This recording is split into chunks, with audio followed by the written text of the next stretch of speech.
Azhar uncle, सबसे पहले तो ये बताएं कि आप अपनी मिसेस को घर पे मिलॉर्ड कहकर बुलाते हैं या हर वक्त ऑब्जेक्शन करते रहते हैं? वैसे ज़्यादातर ऑब्जेक्शन ही है, लेकिन अपनी लॉर्ड ज़्यादा सूट करता है। अच्छा आंटी, ये बताएं कि अजहर सदीक अंकल आपकी बनाई हुई कौन कौन सी चीज़ें शौक से खाते हैं? ओजरी पाए वगैरह। तो इसका मतलब ये है कि अजहर सदीक अंकल का वजन बढ़ने की वजह आप हैं? नहीं, अब वजन कम हो गया। अजहर सदीक अंकल, आप एक केस लड़ने के लिए कितनी फीस चार्ज करते हैं? करोड़ों भी ले लेता हूँ, लाखों भी ले लेता हूँ, मैं मेरी मर्जी है भाई। अच्छा, मैं कुछ लोगों के नाम लेती हूँ, आप उनके बारे में एक एक जुमला बोलें। काजी फाइज ईसा, इस्तीफा, Salman Raja, mummy daddy class, Iftikhar Chaudhry. हालांकि मैं साथ रहा हूँ पर धोखेबाज। आपको शरीफ फैमिली से प्रॉब्लम क्या है? आप हर वक्त उनके खिलाफ क्यों बोलते रहते हैं? वो सारे बैठे हुए थे, नवाज शरीफ और शहबाज शरीफ, तो उन्होंने कहा कि हमारे दो दुश्मन है, एक इमरान खान है और दूसरा अजहर सिद्दीक। मेरा नाम लेके जो आप बात कह रहे हो ना, यही बात उन्होंने कही। शहबाज शरीफ आपको कितनी फीस ऑफर करें तो आप उनका केस लड़ने के लिए तैयार हो जाएंगे? अच्छा, वैसे आपने बेटा बड़ा जबरदस्त सवाल पूछ लिया आपने। वैसे मेरा माशाल्लाह 7 बच्चे हैं, माशाल्लाह। एक बेटा और 6 बेटी हैं मेरी। बेटा जो है गलत नहीं हो गया, 7 कैसे हो गए? 6 हैं, 5 बेटियां और 1 बेटा। गलत हो गया ना। अस्सलाम वालेकुम व्यूअर्स, मैं हूं मारोश खान और आप देख रहे हैं मेरा चैनल बिफ्ता। सबसे पहले तो आप सबको बहुत बहुत ईद मुबारक। ईद के स्पेशल प्रोग्राम में आज मेरे साथ मौजूद हैं अजहर सिद्दीक अंकल और मिसेज अजहर सिद्दीक, और आपको दिखाई दे रही हैं उनकी क्यूट सी बेटी Zainab. Thank you very much, आप दोनों का बहुत शुक्रिया कि आप दोनों ने मुझे ईद के मौके पर इन्वाइट किया अपने घर। बहुत शुक्रिया मारूश, माशाल्लाह आपके चैनल के ना बेटी देखती है बड़े शौक से, मैं भी देखता हूँ, और I am impressed by your hard work just like your father. बहुत और इनोवेटिव काम करते हो बेटा आप, और अल्लाह ताला आपको ज़िंदगी और सेहत दे। You are contributing towards our nation, और ये भी हम ये भी समझ लो कि मेरी खुशबख्ती है कि आप मेरे घर आए हो। क्रेडिट दे रहा हूँ बेटा आपको, इसलिए कि आप पॉजिटिव चीज़ें, पाकिस्तान का एक इमेज, पॉजिटिव इमेज जो आप दुनिया के सामने लेके आ रहे हो, और ये बड़ा काम है। हम, और ये मैं समझता हूँ कि हमारे पाकिस्तान के अंदर आपकी तर्ज के ऊपर हमारे और बच्चों को भी ये सोचना चाहिए और आपको फॉलो करना चाहिए, ताकि हमारे मुल्क का जो टैलेंट आप एक्सप्लोर करते हो ना जाके। कभी मैं देखता हूँ सियालकोट बैठे हो, कभी वो आपका वो जो एक दरख्त आपने बॉर्डर के ऊपर इंडिया और पाकिस्तान का वो आपने दिखाया, फिर मैंने आपको समंदर की सैरिंग करते देखा। एनीवे बेटा, best of luck. Azhar uncle, सबसे पहले तो ये बताएं कि आप अपनी मिसेस को घर पे मिलॉर्ड कहकर बुलाते हैं या हर वक्त ऑब्जेक्शन करते रहते हैं? अच्छा, कभी कभी, वैसे ज़्यादातर ऑब्जेक्शन ही है, लेकिन आपको पता है बेटा कि मी लॉर्ड ज़्यादा सूट करता है। और ये घर सारा, बहरहाल हम या कोई वज़ीर आज़म भी नहीं है, यहाँ बादशाह सलामत तो घर के फिर वही है ना, और घर के जज तो फिर बेटा मी लॉर्ड ही है। लेकिन ऑब्जेक्शन मैं करता ज़रूर हूँ, मेरी आदत है ना, मेरी वकील जो हूँ तो घर में भी वकालत चलाता हूँ मैं। अच्छा आंटी, ये बताएं कि ज़्यादातर तो अजहर अंकल जीत जाते हैं केस, लेकिन अगर कभी हार जाएं तो घर आकर उनका कैसा रिएक्शन होता है? नॉर्मल रहते हैं बिल्कुल, बच्चों के साथ बिल्कुल वैसे ही जैसे रोज़ाना की रूटीन में रहते हैं। ऐसा कोई नहीं कि उसका गुस्सा या केस हारने का गुस्सा आके बच्चों पे या बीवी पे निकालना, नहीं, ऐसा कोई नहीं, बिल्कुल नॉर्मल। टीवी पे तो ज़्यादातर गुस्से में दिखाई देते हैं, तो घर पर भी ऐसा ही गुस्सा करते हैं? नहीं, लविंग है, बच्चों के लिए तो बहुत और मेरे लिए तो बहुत लविंग है। अच्छा, तो अगर आप दोनों में लड़ाई हो जाए तो जज कौन बनता है? मैं खुद जज हूँ। मैं खुद जज हूँ। फैसला कौन करता है? फैसला सॉरी के मामले में कि वैसे ही सुलह करने के मामले में? जी, वो तो जेंट्स ही करते हैं। लेकिन कभी कभी जो है ना, कभी कभी है नाराज़गी जब हो जाए ना, तो फिर देखते हैं कि मेरा मूड ठीक नहीं है, तो कभी कभी चलता है बेटा कि वो मनाने के लिए फिर सॉरी भी कहना पड़ता है। ये लाइफ का जो पैटर्न है ना बेटा, ये गाड़ी जो है ना, ये 2 पहियों पे चलती है। ये कोई कहे ना कि मर्द चला ले या औरत अकेले चला ले, तो वो पॉसिबल है नहीं है। तो अजहर सदीक अंकल, आप एक केस लड़ने के लिए कितनी फीस चार्ज करते हैं? अच्छा, ये आपने बड़ा ज़बरदस्त सवाल कर दिया बेटा। वैसे ये सवाल पूछते नहीं है, जैसे औरत से उबरली पूछते हैं इस तरह फिजिकली पूछते, लेकिन फिर भी मैं बता देता हूँ बेटा। देखो बेटा, मेरा इस तरह है कि मैं ना बेटा 100 में से ना 80 केसेस 80% काम है पब्लिक इंटरेस्ट, और मैं पैसे नहीं लेता किसी से। उसमें मैं पैसा, ये जितने मैंने चीज़ें गिनवाई इनमें मैंने किसी से कोई पैसा नहीं लिया। मैंने अपने तय अवामी काम को सामने रखते हुए मैंने सेटल किया, और उसके मैं पैसे नहीं लेता। 20% है, 20% में मैं फीस लेता हूँ। मैं करोड़ भी ले लेता हूँ, करोड़ों भी ले लेता हूँ, लाखों भी ले लेता हूँ, मैं मेरी मर्जी है भाई। फिर जिसमें मैं नैब के केसेस में चंद केसेस हैं उनमें मैंने लेना हो तो वाई नॉट, ये डिपेंड करता है। लेकिन बड़े कम है, 20% है कि जहाँ बैठ के मेरी फीस जो है ना, मैं वो ब्रैकेट जो है वो ये है। और वैसे भी बता दूँ, one of the highly paid profession in the world वो वकालत ही है। अच्छा आंटी, ये बताएं कि अदर सदीक अंकल आपकी बनाई हुई कौन कौन सी चीज़ें शौक से खाते हैं? सबसे फेवरेट जो है वो है इनकी लोबिया, ये बहुत पसंद है। और सेकंड नंबर पे आ जाती है ओजरी पाए वगैरह। और बाकी गोश्त वगैरह जो बनाती हो तुम, वो हर चीज़ है। तो चाइनीज इस दफा तो बेटा मैं जहाँ काट रहा हूँ मौका, यही समझो कि बोल ज्यादा रहा हूँ इस दफा बेटा। ये रोजे जो गुजरे हैं ना, उस रोजों में तो इन्होंने तो कमाल ही कर दिया। पूछो जरा क्या क्या खिलाती है, जरा पूछो तो क्या खराब की है। ऑल टू ऑल बेकिंग हमने घर में की है, बाहर से हम कुछ नहीं मंगवा रहे। और क्या कहते हैं, बेकिंग भी, और क्या कहते हैं पिज़्ज़ा वगैरह, पैटीज वगैरह, ये सब कुछ मैं घर में बेक। इवन बर्गर बेटा, बर्गर्स मैं तो हैरान हूं जब बर्गर बाहर से खा लेगी। बर्गर्स भी, शवारमा भी, ये सब कुछ हम घर में ही कर रहे हैं, बेक करके खुद बना रहे हैं। बल्कि बाजार से ब्रेड भी नहीं मंगवाते हैं, वो भी हम खुद ही घर में कर रहे हैं। अच्छा, तो इसका मतलब ये है कि अजहर सदीक अंकल का वजन बढ़ने की वजह आप हैं? नहीं, अब वजन कम हो गया। अच्छा, अरे वजह बताओ ना, वजह बताओ। वजह तो है हम, क्योंकि अगर ना फूड लवर थे, अब नहीं इतने रहे। मतलब मदर इन लॉ ने बहुत अच्छा खाना बड़े अच्छे तरीके से सिखाया हम लोगों को बनाना, और खिलाना भी, हर चीज़ को मैनेज करना और तरीके से खिलाना। गेस्ट आए हैं उनको खिलाना, वो सारा कुछ मदर इन लॉ ने बताया। और अम्मी ने माशाल्लाह बड़ा फूड लवर बनाया हुआ था, अब कम हो गई। बस परहेजी बेटा बहुत, यानी ज़्यादा लगाओ।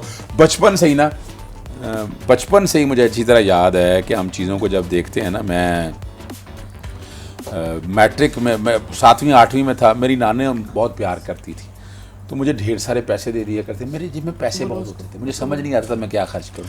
ये रब्बे पाक का शुक्र है कि बुरी आदत नहीं डाली।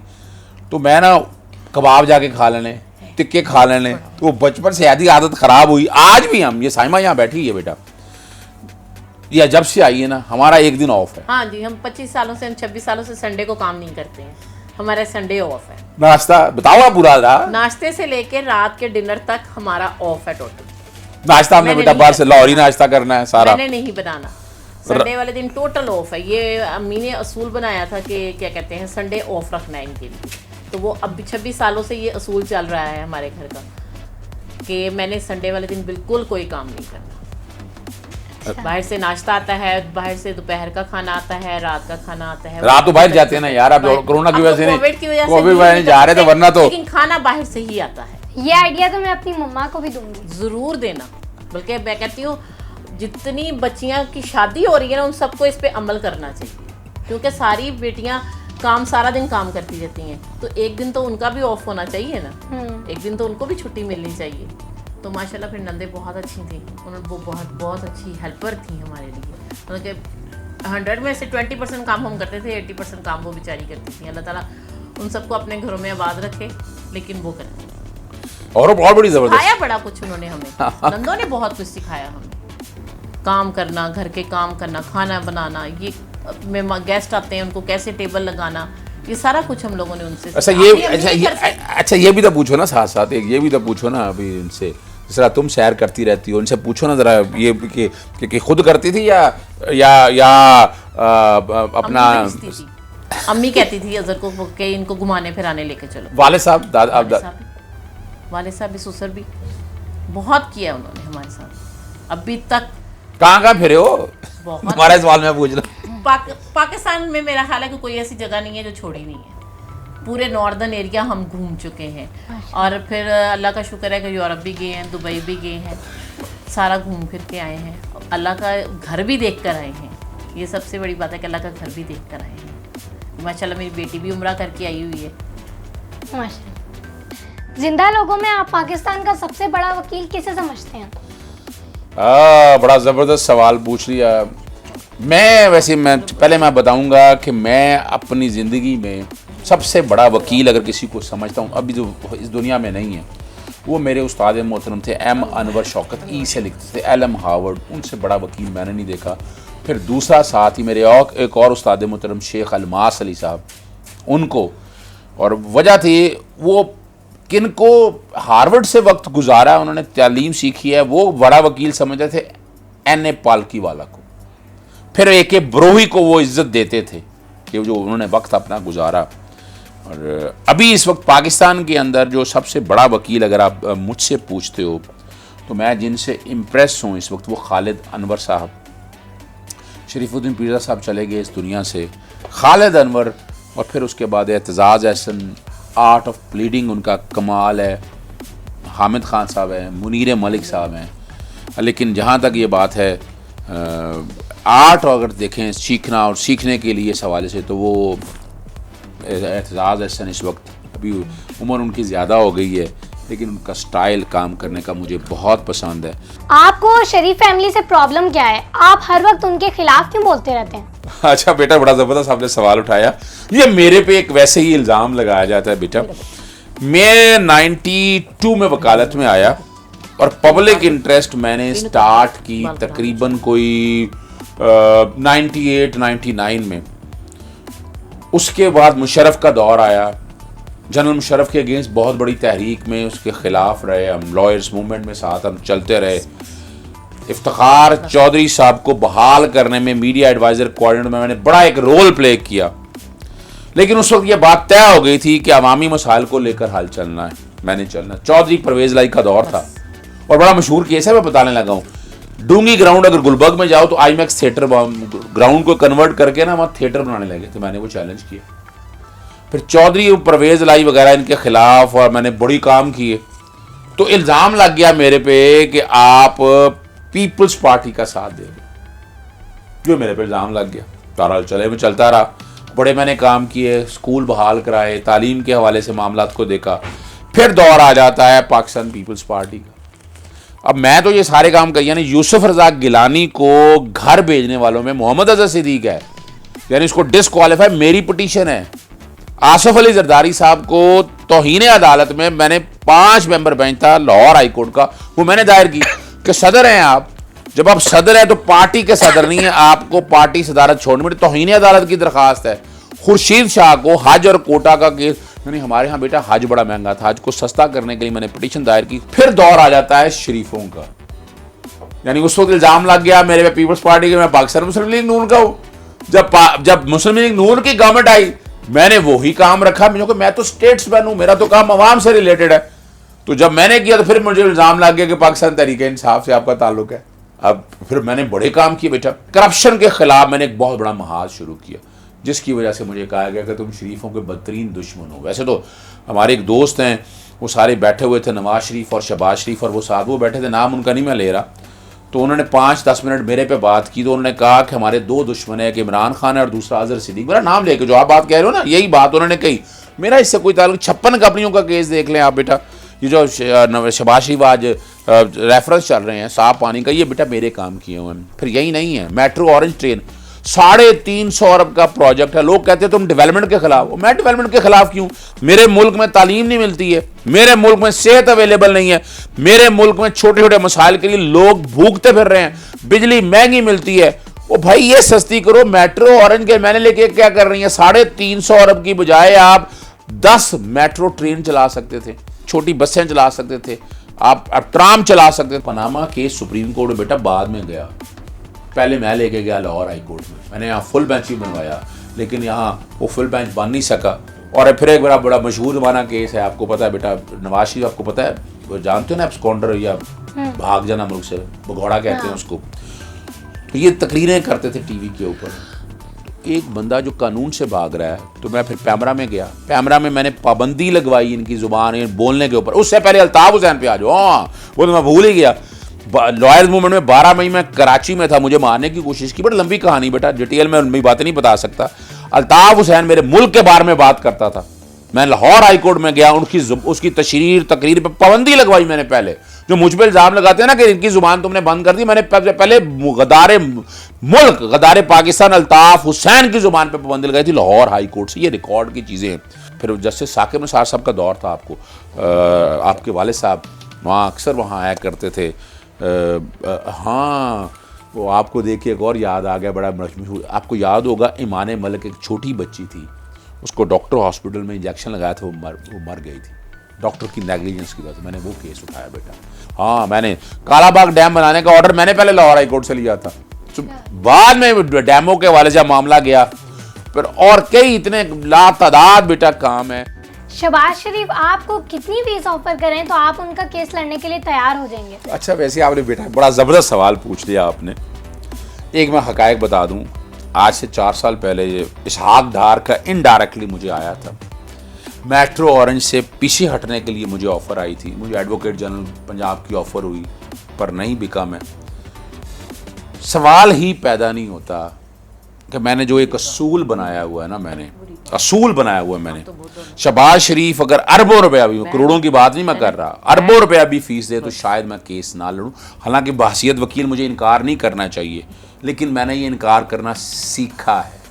और ये नहीं कि नहीं, हाँ, शहबाज शरीफ का अगर जायज़ कोई काम हो, मिसाल के तौर पर अगर जायज़ काम, उनकी कोई जायदाद का मसला है या कोई और प्रॉब्लम्स है उनके, तो उसमें यकीनन एक वकील होने की हैसियत से अगर वो आएगा तो उसमें फ़ैसला कर लूँगा। तो फिर फ़ीस तो उनकी हैसियत के मुताबिक लेनी।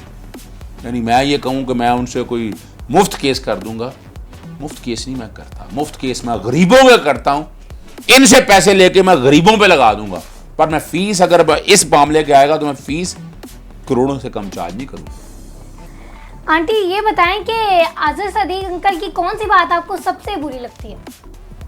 हमें टाइम कम देना, लेट आते हैं जिसकी वजह से बच्चे भी बाज़ औक़ात सो चुके होते हैं और टाइम कम दे सकते हैं। अब तो मैं दे रहा हूँ यार टाइम, अब देते हैं। वो कोविड ने बहुत असर किया है अजहर पे, कोविड ने बड़ा असर किया है। कोविड ने अजहर की थोड़ी सी चेंजिंग ले आया है अजहर के अंदर, कि अजहर अब अफ्तारी से पहले घर आ जाते हैं। रमज़ान से पहले भी यही होता था कि अजहर 7 बजे 8 बजे के करीब घर आ गए। इसलिए मैं इसको कोविड पे कहती हूँ, कोविड ने बड़ा असर किया अजहर के ऊपर, कि अजहर कहते बस मैं फटाफट घर चला जाऊँ, बस यही आदत है। बाकी अजहर बहुत लविंग है। ये आपकी बेटी है ज़ैनब, इनके बारे में कुछ बताएं। बेटा बहुत शुक्रिया आपका। वैसे मेरा माशाल्लाह 7 बच्चे हैं, माशाल्लाह। एक बेटा और 6 बेटी हैं मेरी। बेटा जो है, गलत नहीं हो गया, 7 कैसे हो गए, 6 हैं, 5 बेटियां और 1 बेटा। हाँ, गलत हो गया ना। बेटा माशाल्लाह हमारे 6 बच्चे हैं। 7 मैंने पहले जो कहा है आपको, हम 7 ही हैं। दामाद एक आप ऐड हो गया है 7 हमारा, वो भी हमारा बच्चा ही है जी, बेटा बच्चों की तरह ही है। एक बेटा और 2 बेटे हो गए अब तो, और 5 बेटी हैं। एक की शादी हो गई है, बाकी इंशाल्लाह साथ साथ पढ़ रही हैं। और ये जो जिसके बारे में आप बेटा बात कर रहे हो, ये हमारे घर का सबसे खूबसूरत फूल है। अल्लाह ताला इसको ज़िंदगी जब से ये इस कायनात में हमारे पास आई है, she has change our world. और अमूमन लोग होता है, लोग ना ऐसे बच्चों को इग्नोर करने की बात करते हैं। ये हमारे घर की जान है। घर में इसका हर एक से प्यार, मोहब्बत और इसकी परवरिश, मैं समझता हूँ कि चांद के टुकड़े की तरह इसकी परवरिश की है। कोशिश यही है कि अल्लाह ताला आसानी रखे। और ये बच्चे जो है ना, ये वालिदैन की ज़िंदगी के साथ साथ ये बाद में पता नहीं, इसकी परवरिश करना इतना आसान काम नहीं है। मतलब कोशिश यही है। और कमाल की बात ये है कि इसका अपना एक चैनल भी है, माशाल्लाह, ज़ैनब दी स्टार के नाम से। ये कुछ काम करती है, वो दिखाती है, और वो हम जब उसका मूड हो, यानी ऑफर नहीं करती हो, लेकिन कभी कभी वो चैनल पे बना हो तो वो रिकॉर्ड कराएगी। रिकॉर्ड कराने के बाद फिर वो अपलोड हो जाता है। अच्छा, मैं कुछ लोगों के नाम लेती हूँ, आप उनके बारे में एक एक जुमला बोलें। काजी फाइज ईसा। यानी एक लफ्ज़ का जवाब देना आपने कहा। इस्तीफ़ा। Salman Raja, mummy daddy class, Aitzaz Ahsan, judicial hero. Qasim Khan sahab, ये अब तौहीन आज़ाद ना करा देना। गब्बर सिंह, साकिब निसार, इस मुल्क का असल हीरो। इफ्तिखार चौधरी। हालांकि मैं साथ रहा हूं पर धोखेबाज। अच्छा, आपका बहुत शुक्रिया कि आपने मुझे इनवाइट किया। ज़ैनब के साथ मैं एक और वीडियो में बात करना चाहती हूँ अलग से। बहुत शुक्रिया बेटा आपका, आपने वक्त निकाला। और ये शायद मेन स्ट्रीम मीडिया पे बातें ना चल सकें, जो मेरे बारे में एक इम्प्रेशन था कि पता नहीं मैं कोई बहुत बड़ा जलाद हूँ, बहुत बड़ा दुश्मन हूँ, कुछ सियासी तौर पर मैं तबाही करना चाहता हूँ। तो आपने कोशिश की है कि वो इम्प्रेशन जो बिल्ड है ना वो बेहतर हो सके। एनीवे, थैंक्स अ लॉट, बहुत शुक्रिया।